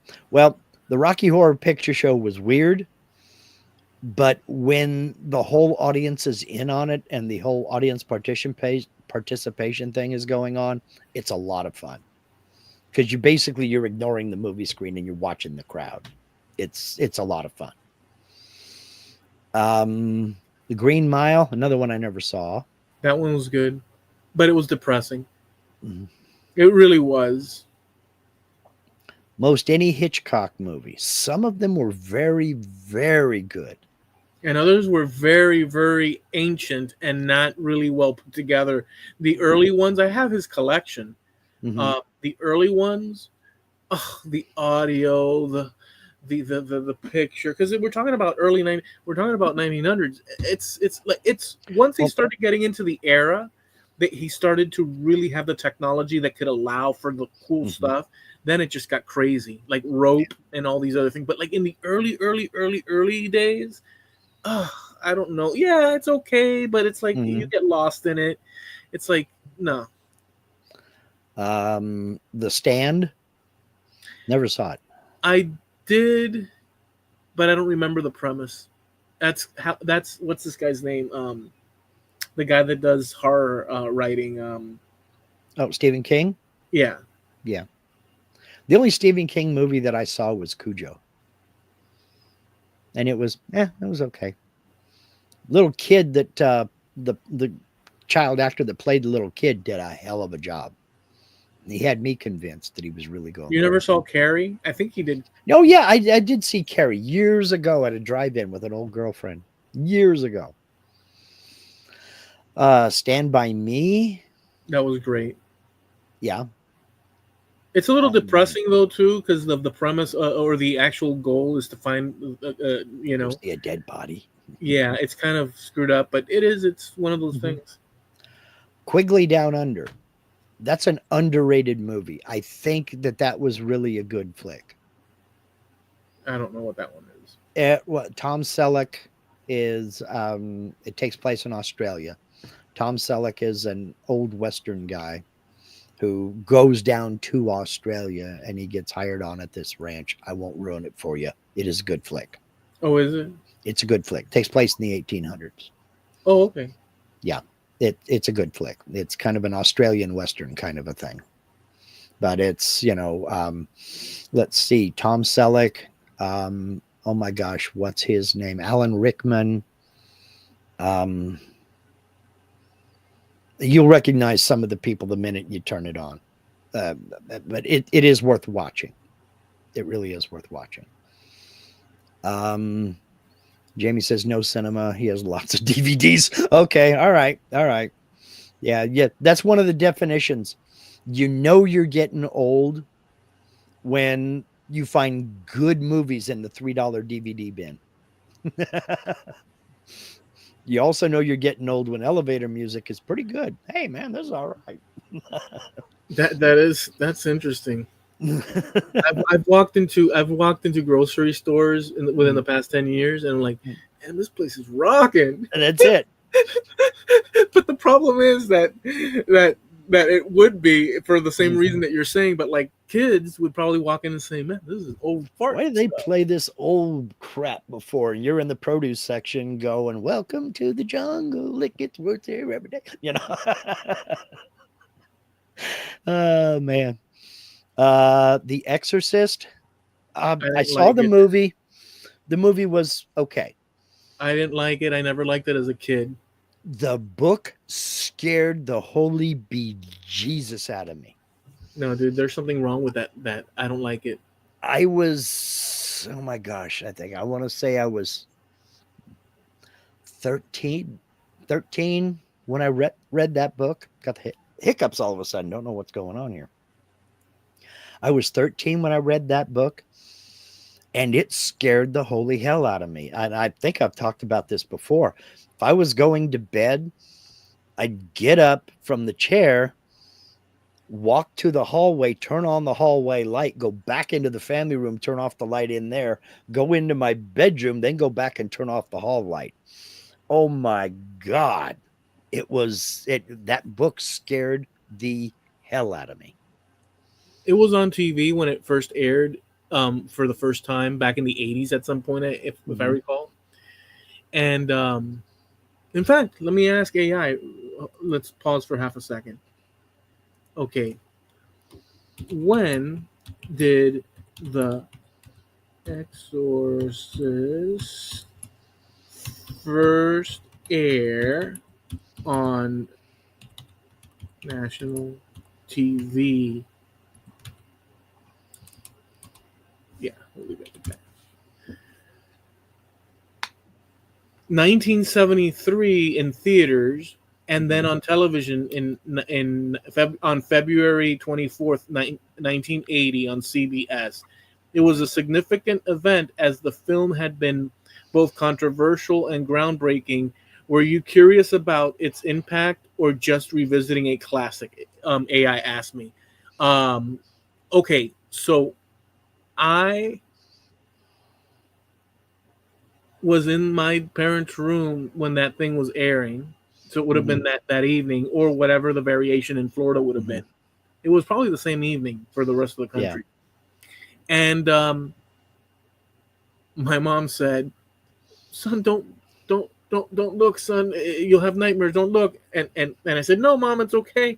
And then I saw like the image of the girl, like, ah, and I left. And like I didn't want to go back in. I just went to my. It was so horrifically looking, dude. That left. Wait, let me ask one more thing to AI. See what it says, and you can do this with Google. It'll pop up too. But Yeah. this is this. How many young children watched that evening and had everlasting nightmares There's no way it could or be. bad? No, but let's see what it says. Or bad memories of that. Now, before I press go, what you were going to say is that there's no way it could quantify that. Let's see what it says. Okay. Because it's an open. My question assumes that it could give me an answer, but it's also me asking it to see what it says. So I just press the thing. Let's see what it says. And look, this is its reply. It actually went on a little bit here. It said the exact number of young children who watched The Exorcist during the 1980 CBS broadcast and experienced lasting nightmares or bad memories isn't documented. However, the film's reputation as one of the most terrifying movies of its time likely left a strong impression on viewers, especially those who were younger or unprepared for its intense themes. Its airing on national TV was a significant cultural moment, and discussions about its impact on audiences have persisted over the years. If you're curious about the psychological effects of horror films on children, see, this is the prompt that it's now asking, do I want to go down that route? That's an interesting topic to explore, exclamation mark. Let me know if you'd like to dive into that. So anyways, just to give you a hint at what it does. Yeah. I didn't think there would be any way it could quantify it because I don't know that it was ever documented and how many young kids watched it. I mean, and they definitely did do that AI definitely did emphasize for its time. And they're absolutely right about that. I believe it was 1973. They said it went into theaters.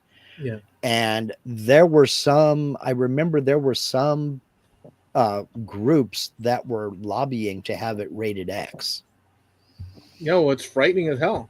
It was rated R, but theaters did some hype of their own where they said that even with an adult, children under a certain age would not be, they wouldn't let them in. It was wild, dude. Because it was an intense flick. Now, I did see it, and it was okay. But I saw it after reading the book, so I kind of knew what was coming. They did a good job with the makeup and what have you, but it didn't scare me anything like the book did. Yeah, but when you in 1980 were 20 something? Yeah, I was in 1980. I was 19. You were 19. So at that age, you were 5. Well, think about it. Yeah. And so I ran out of the room. It was frightening. So at my age, Imagine. Yeah. So Yeah. you already have the ability to distinguish uh, the difference between not only a movie and not a movie, Hmm. which I could distinguish at that age, and many kids can Sure. tell that you're watching something on its screen. Sure. The psychological way of of of processing such impact, or the notion of what's out there in the world, is Yeah. limited to a 5 year old as opposed to a Well, 19-year old. you also have to think that because it was broadcast on network television, they did some editing to it because there was some language in there that would have seen them fined, and there were some visuals in there that I'm sure they cut. They Right, had to have. but those cuts, Hmm. whatever they might be, So. if you take the intensity of the movie as a whole, even Hmm. though those cuts are trying to make it proper for TV, for Yeah. a young kid, it Yes. it might make some difference. But for a young kid, the totality of the premise of this thing happening to a young lady, Yes. it's just Yeah. nightmarish, Well, nightmarish. and not only that, but when you're that young, you have a harder time discerning what is makeup and what is real. And things appear to be more real than they really are. I'm sure there were shows or movies that you saw when you were younger that if you've gone back and revisited them, you thought, well, man, that looks fake as hell. How did I ever think that was real? I No, I know didn't I think have. no, I didn't think any of it was real. I can tell you pretty. So look, the problem is this: when a young child views things Mhm. on TV, let's say on TV, or at least me, and I would assume a fair amount of kids anyhow, but some would think that you're saying. But Mhm. you know that the images are contained within this tube. However, right? So they're contained in Mhm. this tube. It's not like, Sure. but what's contained in that tube is offering information. So I was receiving information from that Sure. tube, but I don't have the experience in life to And, know all that's, well, let me just say that all that's out there, when it comes to things that brew in the dark and uh-huh. so on. So although you know that, hey, this is something coming out of this screen, Right. is it hint? Is it trying to give me a little elbow and say, hey, Well, Eloy, look under your bed this evening? So it and produced. that's what I meant. I was more talking about the visuals because now we can look back on those visuals and go, damn, that was good makeup. But when you're that young, you're not thinking of it in those terms. That was an intense movie. Yeah, It it was really an was. intense movie, no matter It what really was. so Yeah, yeah. so but the movie didn't scare me as bad as the book did. And it was a case of that. And I'm 13 years old, you know. Now that's not super old and sophisticated and experienced or anything like that, but I was looking over my shoulder, you know. Well, a 19-year-old is old enough to know that you're not going to scare me. Oh, wait, I got scared, but hey, this is not real. Like, you have more sophistication in your discernment of Exactly. what's around you. A Yeah. young child at Yeah. just simply does not have Right. the logic tools available, nor the experience. That's why they Hmm. cut You're off. still making sure your toes are under the blanket so the monster under the bed doesn't bite him. That's why they cut off. They have ratings because there Hmm. is psychological Right. impact. In fact, AI suggested it. That, would you like to know what they say about the psychological impact of horror? Yeah. So yeah, stuff like it's impressionable. On the Hmm. flip side of that, imagery of like women in gym clothing, doing exercises, like back in the day, it used to be a Yeah. lot on TV. The Jane Fonda workout. And then every show in the morning had the aerobics and all that other kind of stuff. Yeah. Yeah, as a little kid, I'd see those, and it's just what's on TV. I'm waiting for the next thing. But one day, Yeah. my grandmother came visiting, and she saw the woman dancing and me looking at the screen. She said, "What are you doing?" And she told my mom, "Do you see what your son is watching?" And then I connected that, wait, that's something that is forbidden. Yeah. And then that starts the ball rolling, and you're Mhm. like, and you want to see more of it. It's weird talking about this topic here. It took until the 1990s or maybe it was the 2000s before that was given a name, and they called it the Streisand effect. And that was all brought about by there were some photos. or maybe it was Google Images or something like that, where all of a sudden there were pictures of the Malibu coast. And Barbara Streisand happened to, her house was one of those pictures. And nobody knew. I mean, you can't tell who owns a house from the outside. You don't know who, unless you know the person. Yeah. Well, she raised such a stink about it, all of a sudden everybody wanted to see her house. So by making noise about it, it brought more attention to it. That kind of dovetails in with what you were talking about. Your mom didn't have an issue with you watching that because you didn't know what you were watching. It was just whatever was on TV. Yeah, I But it wasn't thinking. wasn't until somebody made a fuss about it that suddenly you became interested. Yeah. You And know, interested I became. I mean, because it's like, oh, wait a second. And then just as she, you get older, you're like, whoa, yeah, she more doesn't want me to watch this. Why? You know? more aerobics exercise, please. Hmm. You know, it's just so true. Hmm. Um so there's all that kind of stuff, you know, when you're Yeah. young and impressionable, as they say. There is such a thing as influence because the young mind, the pages haven't been written and the way to process things. So horror is on one end, you know, and but you know, it's funny because also if you think about, like, we've talked about this before, but whatever, I think it's worth saying. Even Bugs Bunny, Yeah. we've talked about this, but a lot of the jokes that they're saying, sure, they're not like not for kids, but they are not for kids in a sense because it takes a sophistication, because Hmm. they really have some good jokes and puns and Yeah. stuff that a kid, you're just watching the result of it as it's, You're and just it's watching funny. cartoons. Yeah. But Hmm. there's actual, like, they're actually the writers and people that were doing the Bugs Bunny, they Hmm. were thinking of like references and stuff, dude. They were doing a job. Yeah. And there's a lot of that in kids' TV. And kids' movies. An example is Lilo and Stitch. Linda got on a cartoon um, binge, and she brought home the DVD Lilo and Stitch. And I thought, oh boy, here we go. My cute meter is gonna peg out. I was laughing my tail off at that ding dong movie.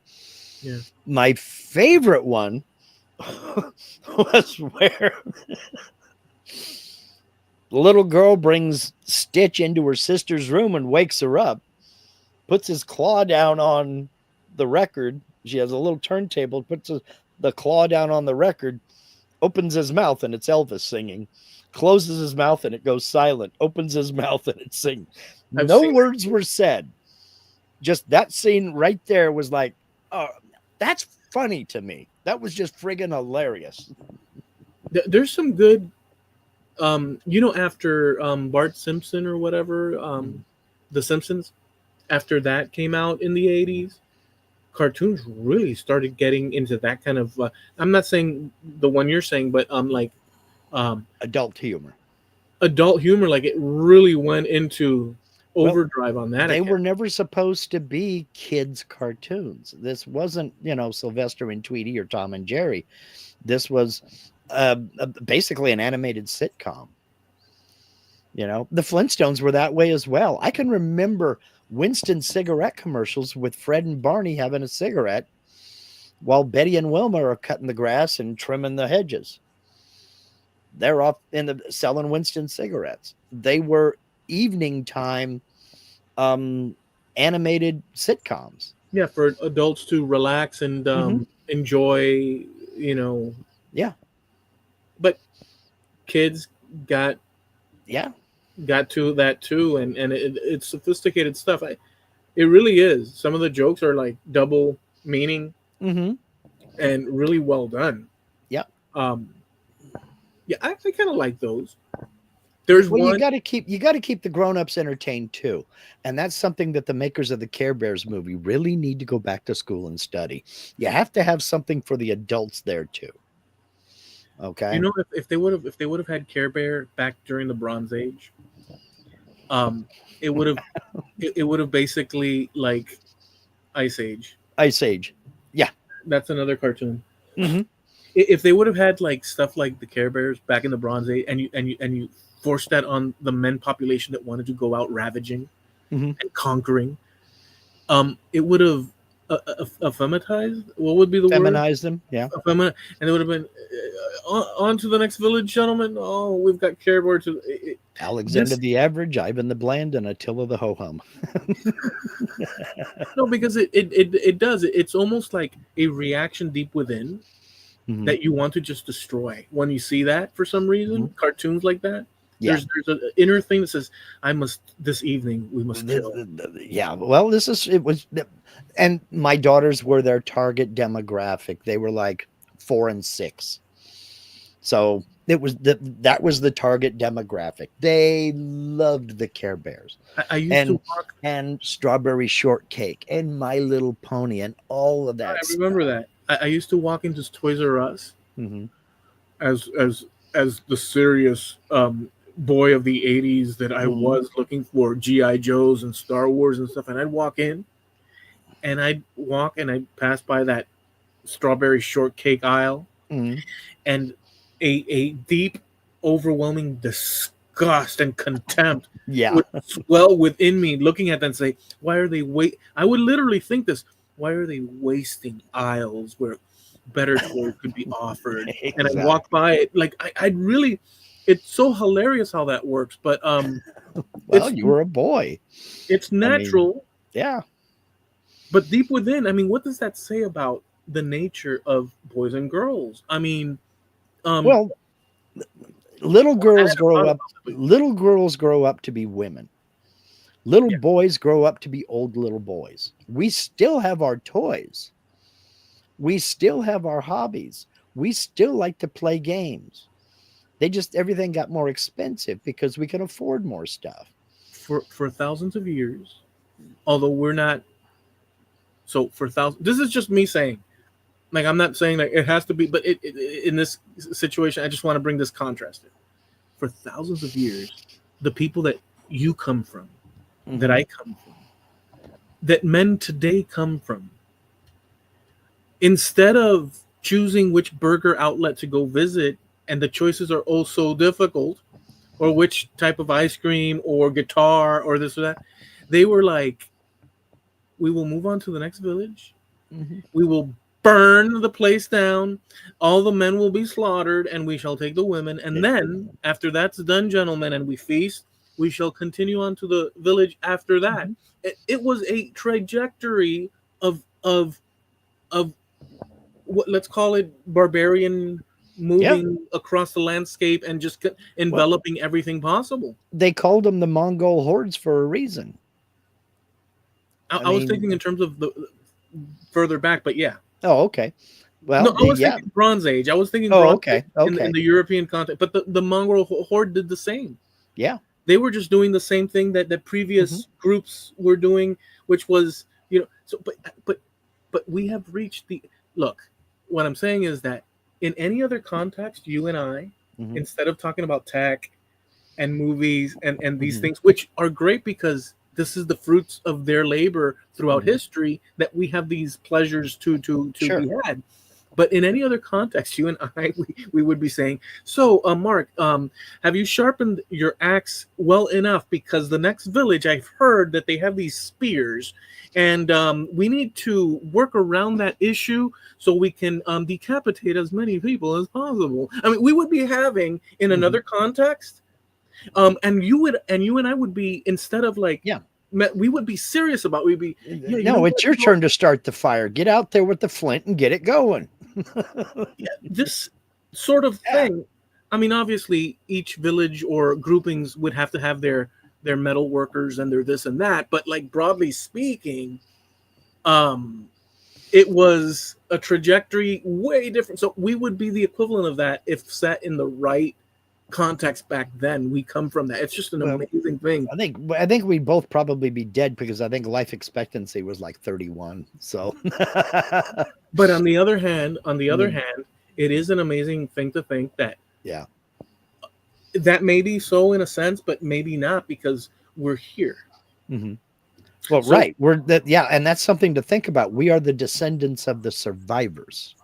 yeah, That and it's I'm trying to remember the number, and I really can't. It was somewhere between 80 and 90% of the people who have ever lived on this planet died of disease before they had offspring. So when you think about that and distill that down, of all the people in the entire world over millennia of our evolution, the overwhelming majority died of disease before they had offspring. Yeah. It's wild when you put it in terms like that. Oh yeah, no, the bones that they've dug up Mhm. go a company that we all relate to, Mhm. literally, Yeah. have been found with what's it called, the pestis something something something, um, with with the plague. Oh yeah. Many Okay. of Yeah. these, and they didn't. Many of them didn't die from it. They just carried it. Yeah. So you Yeah. could imagine that wave of people carrying that kind of stuff, and Mhm. they found a grave somewhere in Spain, or an area where they dug up like settlements and stuff. It was very Mhm. basic stuff, and they had all sorts of, because they drew from the bones and all that to figure Yeah. out what, and it showed that these people were dealing with like stomach issues. I mean, it must have been a nightmare. Just look at the teeth of some of those skulls, the cavities and the abscesses and everything. Those people lived in constant pain, man. Yeah, There was no medicine. yeah, it's much better with Atari and like Well, pharmacies yeah. and I like, mean, the old saying, well, if you could go back to the 1500s, would you? No, because if the food didn't kill you, the septicemia would. So I like having modern medicine. So no, I wouldn't want to go back to the 1500s. unless you were in a little capsule. I wouldn't be able to speak the language. I wouldn't be able to understand a word they said. I wouldn't know how to get myself fed, and I'd probably die from it. No. If you were to talk to someone, let's say in England, with the way you speak now, um, In the 1500s, we yeah, wouldn't understand one another. they would. Well, you could pick up words, Maybe. but on average, um, it would not sound anywhere near. Um, you couldn't, because it's just that everything, the way we speak, the tone Hmm. has adapted and all that. Um, Hmm. it would be very very difficult, or they, at best, they would understand you somewhat Hmm. at best, and think that you're incredibly weird because the way you emphasize words that don't even sound, and the amount of words you have. Yeah, the number of words that we use that didn't exist then, Yeah, you know? it would be difficult to say the Hmm. least. But if you could go there without getting all those things, just to observe, I think that would be cool. Maybe. Maybe. I mean, maybe you might not like what you find in terms of like, let's let you go like to the old homestead 500 years Hmm. ago, and then Hmm. you see people butchering other people, and you're like, holy crap. Yeah, And they're like, what, Martha, what are you making for supper this evening? that's it. And you're like, holy smokes, this is a little bit extreme, isn't it? We don't know. Mm-mm. um Anyways, I want to leave you with one final thing that I found Okay. before we, because I think it's time to land Yeah, it's just roughly. about, yeah. um so, did you know that the second president of Ireland, the Irish Republic, Hmm. was Cuban? No, I didn't. Nope. Well, that's because he wasn't Cuban. He was partly Cuban. He was paternally Cuban Hmm. and maternally Irish back in time. Okay. Um, I knew that, but I didn't know the back tale. In other words, I knew that from hearing, family and friends mention it in passing, but I never Hmm. investigated. But sometime last week or the week before last, I did, and I said, "Oh, let me look at into this." I finally Hmm. got around to it, Yeah. and this is what happened. Um, so there was. Wait, let me hold on. Okay, so the guy's name was Emmond de Varela Cole. Hmm. Okay, and his parents were Juan Varela Acosta and Catherine Cole Wheelwright. Okay. So his father was born in Matanzas, Cuba, Mhm. and his mother in his mother where? Limerick, Ireland. Okay. So, but here's the story with that. So they went to New York and had him there in New York. So he's actually American in the Hmm. 1800s. Hmm. He was the son of a Cuban and a Irish. Hmm. He was born in New York City or in New York, somewhere in New York, and they had many children. Somehow they ended up back in Ireland, and lived in Ireland, and he rose to power politically. Was arrested during the early struggle of Irish fighting back against Hmm. the British and all that. And there was first one president of the republic, and Hmm. then he was the next one up. But before that, he served in various. So he basically incorporated into that world Hmm. and had many descendants. So there's descendants in Ireland today that have that Varela surname, Hmm. or through female Yeah. offspring that may have a different name. But in that manner, you have this variation that Hmm. wasn't the only variation. There's many variations of that, but I found it super interesting when I read the details. And basically, his Spanish line goes into Cuba for 3 generations, so into the early 1800s, Hmm. and then it crosses back to Andalusia, Spain.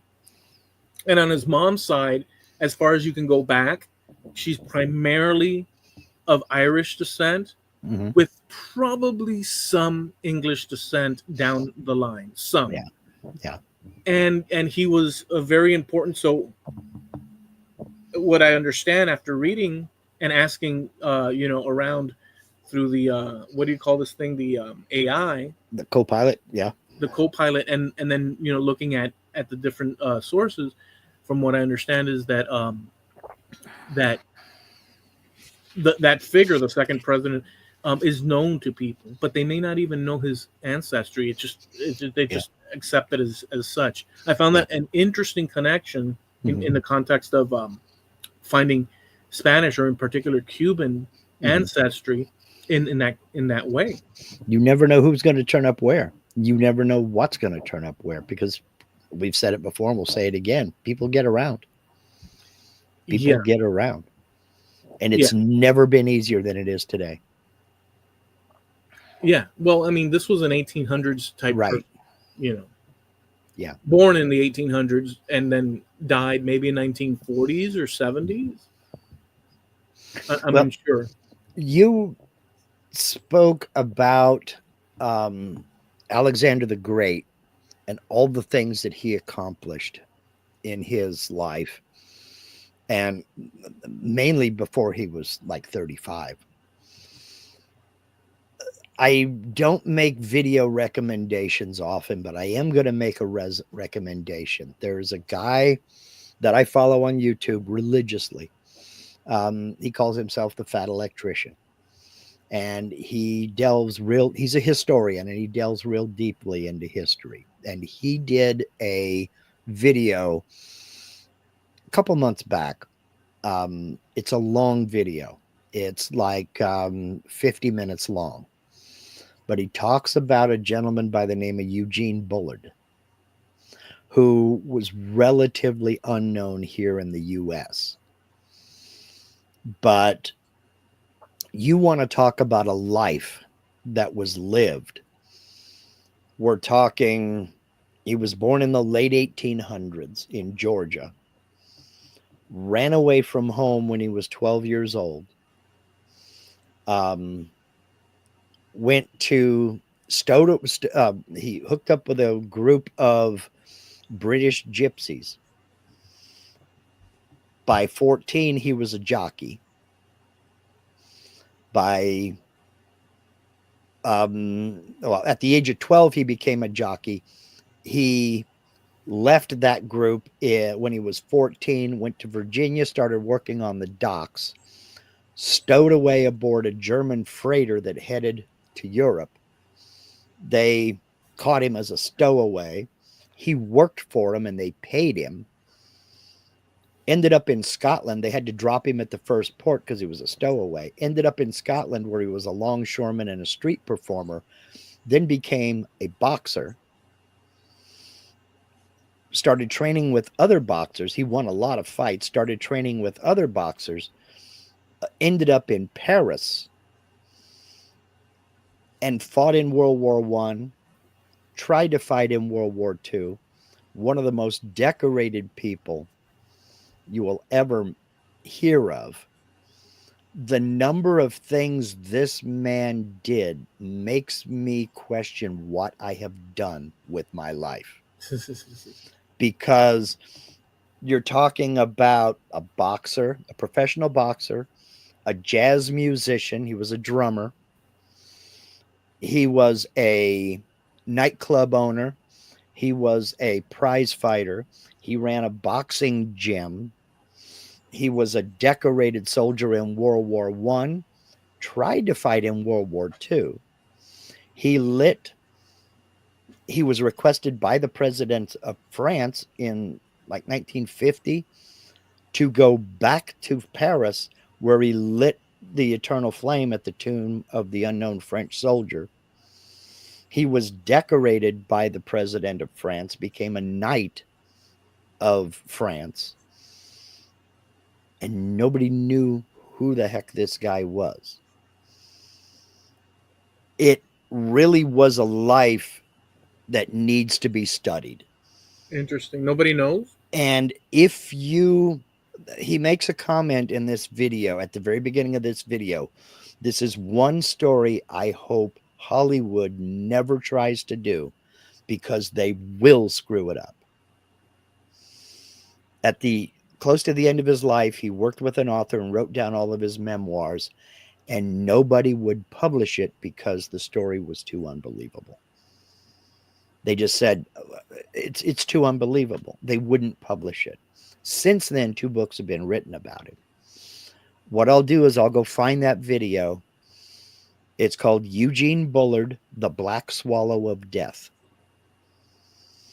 And I will post it over on the Trampled Underfoot podcast Facebook page. Now, bring a beverage. It's a long video, but worth every single second, because this guy's life and this guy's story was absolutely amazing. And if you don't feel a little bit touched by this and a little bit, God, what have I done with my life after watching this? You don't have a soul. I'll just say that. Let me throw in another one. Also, I also looked into, because I never had. Mhm. I don't know if you have. I looked into a little bit, or a decent amount, for an overview of Calamity Jane. Ah. Have you ever looked into her stuff? Not really. Not really. I know a little bit about her, but not enough really to be of any kind of. It's a bit complicated, but it was fascinating, Mhm. because there's a town called, which I actually referenced earlier in a conversation, because I had it on my mind. It's called Deadwood, and it's in Yeah. South Dakota, Yes. and it's very close to, I believe, Wyoming. Would it be? It's on that edge of South Dakota. Okay. So it's on the border lands Yeah, of it, probably Wyoming. Yeah. and just as a brief thing, I found it super interesting, because here's a lady that had brothers. Her mother died young on a journey from either Missouri or Kansas, something like that, up to another region, maybe another region. I forget where exactly, but she's left alone. Her dad dies young too, so she has Mhm. to take care of her young brothers, and she has a life like you can't believe, like tragedies and problems, and she had to do different things to make a living, and she ends up being like this old west figure that is memorable to a great degree, and she ends up in Deadwood, and she pairs up with a bunch of famous cowboys from back in the day, and they have their exploits and this and that. It's an interesting. I only scratched a very surface thing, but that was super interesting. There's so many people, in history. Um, so I'm exploring. things in those terms, but there's Mhm. too much. Yeah, You know, you can't. There's nobody that can take it all in 100%. no, you I do it as mean, you see it and you find yeah. interest in it. But the second president of the Irish Republic is notable, noteworthy, especially in my case that I'm studying Spanish history in the context of the U.S. because I'm Mhm. doing that. That isn't much highlighted or understood. That's a pretty significant thing. So he's an American born of Cuban and Irish descent, goes back to Ireland and does it. So stuff like Calamity Jane is another journey in itself. Mhm. Um, but there's so many figures like that. Yeah. There's so many figures that are like iconic Mhm. in history. Um, so those just were a couple of the ones, but I'd be interested in looking at the one you're talking about because I Yeah. have no idea of that story. Well, I just looked at it, and the video is 47 minutes long. So, like I said, bring a beverage, but you I can will do that. enjoy it. And this guy is a fantastic storyteller. He's a fantastic storyteller. Okay, link me in private too if you can. Okay, we'll do. We'll do. All right, sounds good. I liked it. I like that the concept of that adventure. Mhm. All right, are we gonna land it or Sure, let's land it. okay?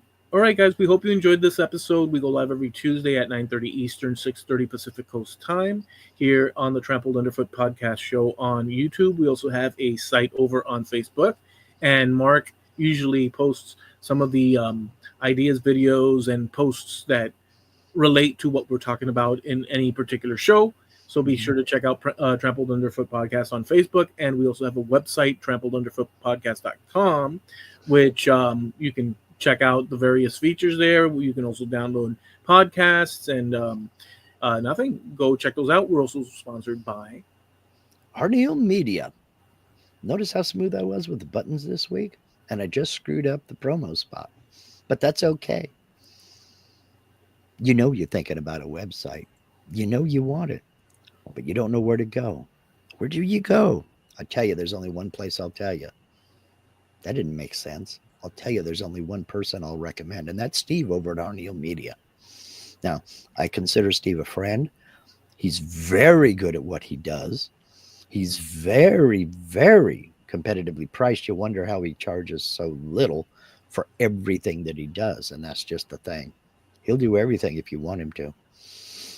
But you got to put in a little bit of legwork. And that legwork involves heading over to harnealmedia.com. Now, there's a link in the description of every video and live stream on this channel. It's that way for a reason. Head over to harnealmedia.com, hit that contact us button, and shoot Steve a message. He'll work with you. He'll do as much or as little as you'd like. So that's Harneal Media, HARNEAL media.com. Sponsor, trampleunderfootpodcast.com. All right. Thank you.